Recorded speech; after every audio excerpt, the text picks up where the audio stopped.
हूं आपके साथ यश शुक्ला। स्वागत है आपका हमारी खास पेशकश स्पेशल रिपोर्ट में। आज हम सबसे पहले बात करेंगे गोंडा ट्रेन हादसे की, जिसने फिर रेल प्रशासन की कार्यशैली और सिस्टम पर सवाल खड़े कर दिए हैं। वही बात करेंगे सबा सुप्रीमो अखिलेश यादव के मानसूनी दाव की, साथ ही उत्तराखंड के सियासी भाव की और चलते चलते गुजरात सहित कुछ अन्य राज्यों में फैले चांदीपुरा वायरस की। तो चलिए चलते हैं खबरों के विस्तार में।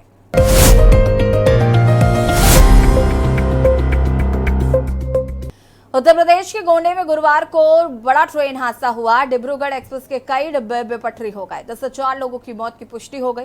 हालांकि मरने वालों की संख्या में बढ़ोतरी हो सकती है। घायलों की बड़ी संख्या बताई जा रही है। मामले पर उत्तर प्रदेश के मुख्यमंत्री योगी आदित्यनाथ ने तुरंत अधिकारियों को हादसे वाली जगह पर पहुंचने के निर्देश जारी किए। मौके पर रेस्क्यू ऑपरेशन जारी है। देखिए रिपोर्ट। कानपुर ट्रेन हादसा 20 नवंबर 2016 को कानपुर में इंदौर पटना एक्सप्रेस पटरी से उतरी, 150 लोगों की मौत। कुनेरू ट्रेन हादसा 21 जनवरी 2017 को जगदलपुर भुवनेश्वर हीराखंड एक्सप्रेस कुनेरू स्टेशन के पास पटरी से उतरी, 41 लोगों की मौत हुई। कथौली ट्रेन हादसा 19 अगस्त 2017 को कलिंगा उत्कल एक्सप्रेस यूपी में कथैली के पास पटरी से उतरी, 23 लोगों की मौत हुई थी। महाराष्ट्र ट्रेन हादसा 16 अक्टूबर 2020 को महाराष्ट्र के करमाड के पास हैदराबाद मुंबई एक्स और हजूर साहिब नांदेड़ मुंबई छत्रपति शिवाजी टर्मिनस राजधानी स्पेशल के बीच टक्कर, 16 लोगों की मौत। अलीपुरद्वार ट्रेन हादसा 13 जनवरी 2022 को बीकानेर गुवाहाटी एक्सप्रेस के 12 डिब्बे पटरी से उतर गए थे, 9 लोगों की मौत हो गई थी, 36 घायल। बालासोर ट्रेन हादसा 2 जून 2023 को ओडिशा के बालासोर में भीषण ट्रेन हादसा, 296 लोगों की मौत, 1200 से ज्यादा लोग घायल हुए। 11 अक्टूबर को बक्सर में रघुनाथपुर स्टेशन के नॉर्थ ईस्ट एक्सप्रेस के डिब्बे पटरी से उतरे, 4 लोगों की मौत, 100 से ज्यादा घायल।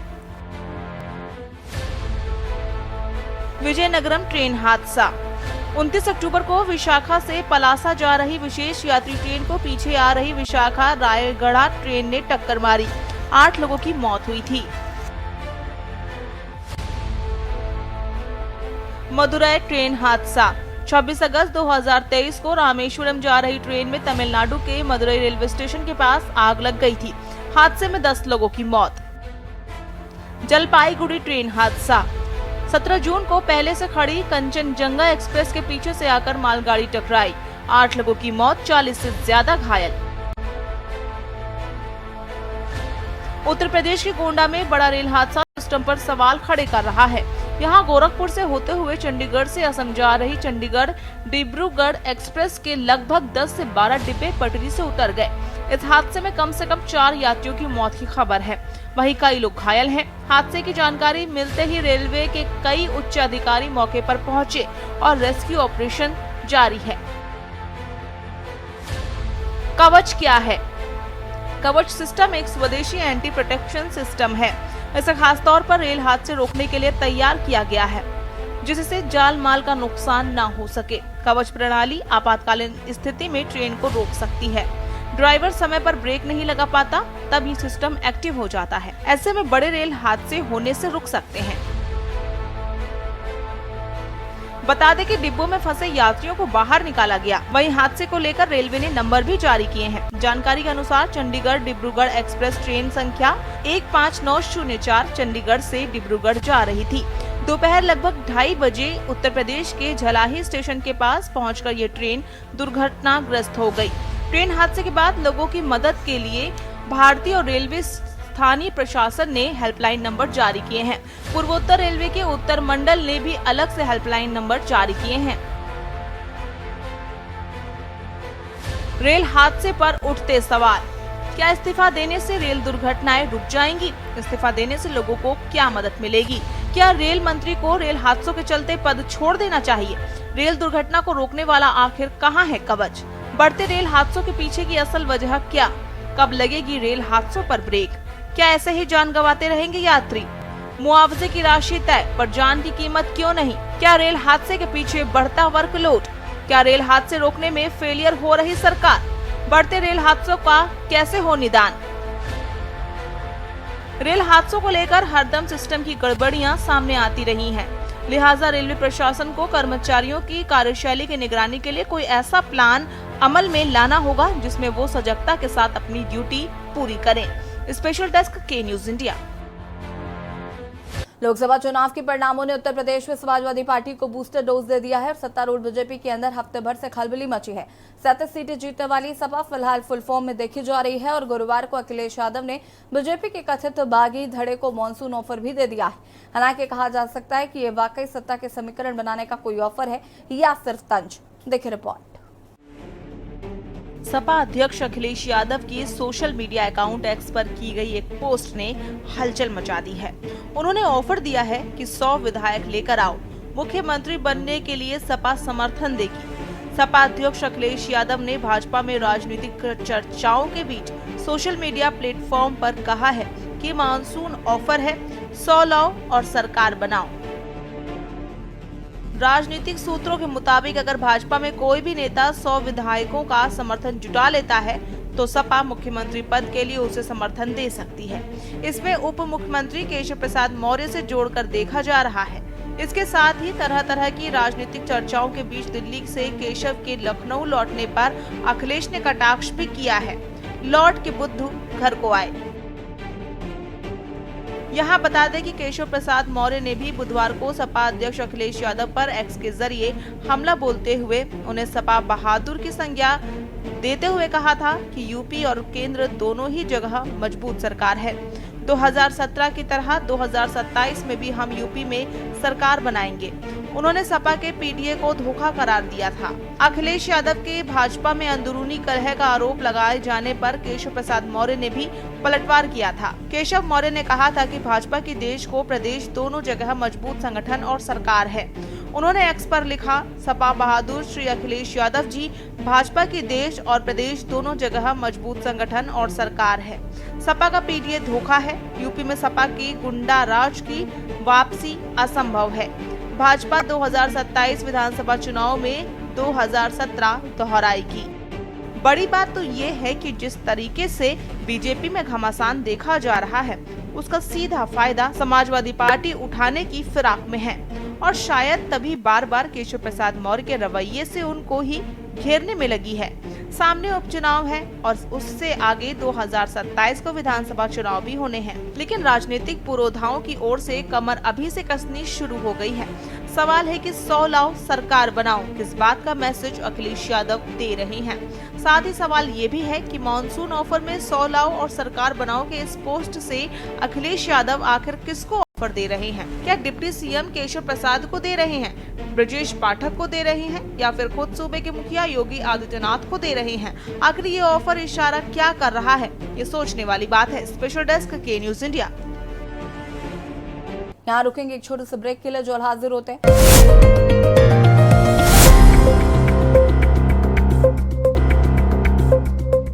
उत्तराखंड में लोकसभा चुनाव और उपचुनाव के बाद तमाम राजनीतिक दलों ने जीत और हार पर मंथन शुरू किया है। इसी के तहत लोकसभा चुनाव के लगभग 3 माह के बाद कांग्रेस भाजपा पर हार कर जीत पर मंथन शुरू हुआ है। इस कड़ी में भाजपा की प्रदेश कार्य समिति की बड़ी बैठक देहरादून में हो चुकी है। वहीं अब कांग्रेस ने भी हार की समीक्षा के लिए फैक्ट फाइंडिंग कमेटी का गठन किया। देखिए रिपोर्ट। देवभूमि उत्तराखंड में लोकसभा और उपचुनाव के बाद मंथन का दौर शुरू हो गया है। इसी कड़ी में कांग्रेस ने उत्तराखंड में मिली हार की समीक्षा के लिए फैक्ट फाइंडिंग कमेटी को उत्तराखंड भेजा है। ये कमेटी 3 दिन तक सभी नेताओं से मुलाकात कर पार्टी के खराब प्रदर्शन का पता लगाएगी।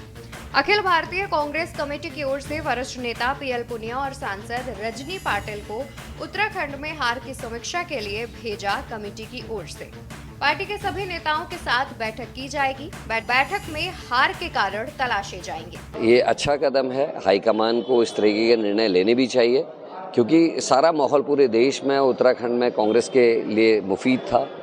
यहाँ अग्निवीर का असर था, अंकिता भंडारी केस, SSSC भर्ती घोटाला, पटवारी पेपर लीक और सारे घटनाओं में कहीं ना कहीं बीजेपी के लोग संलिप्त पाए गए। चाहे अंकिता मर्डर केस में अंकित पुलकित आर्या हो भर्ती घोटाले में, चाहे वो हाकम सिंह हो, चाहे पटवारी पेपर लीक में बंगलौर का मंडल अध्यक्ष हो, ये सारे विषय हमारे फेवर में थे। गन्ना किसान नाराज थे, हरिद्वार में बाढ़ में कोई मदद सरकार ने की, वो हमारे फेवर में था, लेकिन उसके बाद भी हारे। तो समीक्षा इसी बात की होनी कि जब सब चीज़ हमारे अनुकूल था। सभी राजनीतिक दलों को अपने कार्यों की समीक्षा करते हैं, जब चुनाव होते हैं समीक्षा करते हैं। मुझे लगता है कांग्रेस भी इस तरह जो समीक्षा की उनका अंदरूनी मामला है और उनको निश्चित रूप से इसकी समीक्षा भी करनी चाहिए। लेकिन कांग्रेस को जिस तरह से हमारी प्रदेश की जनता ने एक बार नहीं अनेकों बार नकारा है, उनकी समीक्षा से या किसी प्रकार से कोई कुछ भी करे, कुछ उनका भला होने वाला नहीं है। क्योंकि उत्तराखंड की जनता ने हमेशा भारतीय जनता पार्टी को अपना आशीर्वाद दिया है। डबल इंजन की सरकार ने जो काम प्रदेश के अंदर किए हैं, आदरणीय पुष्कर सिंह धामी जी ने जो प्रदेश को नई ऊंचाइयों देने का जो काम किया है, उसके साथ उत्तराखंड की जनता खड़ी है। कांग्रेस चाहे कुछ भी करे, कई यात्राएं निकाले, कुछ भी करे, लेकिन कुछ होने वाला नहीं है। आपको बता दें कि उत्तराखंड में कांग्रेस लगातार 3 लोकसभा चुनावों में अपना खाता तक नहीं खोल पाई। राज्य के 5 लोकसभा सीटों में भाजपा ने जीत की हैट्रिक लगाई है, जबकि कांग्रेस को हार का सामना करना पड़ा है। ऐसे में कांग्रेस हाईकमान की चिंता काफी बढ़ गई है। हालांकि कांग्रेस नेताओं ने हाल ही में प्रदेश की 2 विधानसभा सीटों में हुए उपचुनाव को जीतकर थोड़ी राहत की सांस जरूर ली है। जीत से उत्साहित कांग्रेस अब केदारनाथ उपचुनाव को जीतने का भी दावा कर रही है। वहीं उपचुनाव में मिली हार पर भाजपा मंथन के साथ ही केदारनाथ उपचुनाव को जीतने की रणनीति भी बना रही है। इसी बीच उत्तराखंड भाजपा के प्रदेश अध्यक्ष महेंद्र भट्ट का कार्यकाल इसी माह 2 वर्ष का पूर्ण होने जा रहा है, जिस पर पार्टी ने मंथन शुरू कर दिया है। प्रदेश अध्यक्ष का जहां तक सवाल है, तो उत्तराखंड में अभी हमारे प्रदेश अध्यक्ष श्री महेंद्र भट्ट जी को जुलाई में 2 वर्ष बने हुए हो रहे हैं। तो मैं समझता हूं कि उनके नेतृत्व में उत्तराखंड में संगठन का काम बहुत बेहतर तरीके से हो रहा है और संगठन निरंतर आगे बढ़ता जा रहा है। तो मैं समझता हूं कि भविष्य में परिवर्तन की कोई संभावना नहीं है। केदारनाथ में भी हम चुनाव बहुत ही सक्रियता से चुनाव लड़ेंगे, पूरी दमखम से चुनाव लड़ेंगे और केदारनाथ भी जीतेंगे। और जिस तरीके से केदारनाथ की आस्था में चोट करने का काम इन्होंने किया है, आज तक केदारनाथ का विकास नहीं कर पाए, दैवीय आपदा में जो नुकसान हुआ उतना काम नहीं कर पाए, और केदारनाथ से शिलाएं लेकर दिल्ली में केदार धाम बनाने की बात करते हैं। भारतीय जनता पार्टी तो धर्म की बात करती है, जगह जगह भाई ज्योतिर्लिंग तो एक ही जगह होगा ना, आप 10 जगह धाम बना देंगे क्या? किसने आपको अधिकार दे दिया? ये तो एक साजिश के तहत हमारे धामों को शिफ्ट करने की बात हो रही है। उत्तराखंड की जो धार्मिक परंपराएं हैं, सनातन धर्म की परंपरा, उनको समाप्त करने की बात हो रही है। कुल मिलाकर राज्य में तमाम दलों ने हार जीत पर मंथन के साथ ही आगामी चुनाव की रणनीति पर मंथन शुरू कर दिया है। सवाल यह है कि आखिर क्यों कांग्रेस को लगातार 3 लोकसभा चुनाव में हार का सामना करना पड़ा? आखिर क्या वजह रही कि लोकसभा जीतने के बावजूद भाजपा उपचुनाव हार गई? सवाल तो ये भी है कि क्या इस हार के बाद भाजपा कांग्रेस में कोई बड़ा बदलाव देखने को मिलेगा? Uttarakhand desk report. गुजरात में चांदीपुरा वायरस का कहर जारी है। यहाँ के अरावली जिले के मोटा कंथारिया गांव में चांदीपुरा वायरस से 4 साल की बच्ची की मौत हो गई। पुणे स्थित नेशनल इंस्टीट्यूट ऑफ वायरोलॉजी की रिपोर्ट से जानकारी सामने आई है। देश में अब तक चांदीपुरा वायरस के 29 संदिग्ध मामले सामने आए हैं। इनमें से 15 मरीजों की मौत हो चुकी है। देखें रिपोर्ट। चांदीपुरा वायरस को लेकर हड़कंप, 3 राज्यों में वायरस का प्रकोप। गुजरात में सर्वाधिक मामले सामने आए, करीब 1.5 दर्जन की मौत, सामने आए 27 मामले। 2 राजस्थान और 1 मध्य प्रदेश में मिला केस। 8,500 से ज्यादा घरों और 47,000 से ज्यादा लोगों की हुई स्क्रीनिंग। राज्य सरकार ने जारी की एडवाइजरी, देश की हेल्थ एजेंसियां अलर्ट। सबसे ज्यादा मामले साबरकांठा और अरावली में। गुजरात में चांदीपुरा वायरस का प्रकोप बढ़ता जा रहा है। अब तक चांदीपुरा में 27 संदिग्ध मामले सामने आ चुके हैं और 15 की मौत हो चुकी है। सबसे ज्यादा मामले साबरकांठा और अरावली में सामने आए हैं। यहाँ 4 मामले सामने आए हैं। 27 में से 24 मामले गुजरात के हैं, जबकि 3 मामले दूसरे राज्यों से गुजरात आए हैं। बता दें कि राज्य के 12 जिलों में संदिग्ध मामले सामने आए हैं। अहमदाबाद शहर में भी 2 संदिग्ध मामले सामने आए हैं।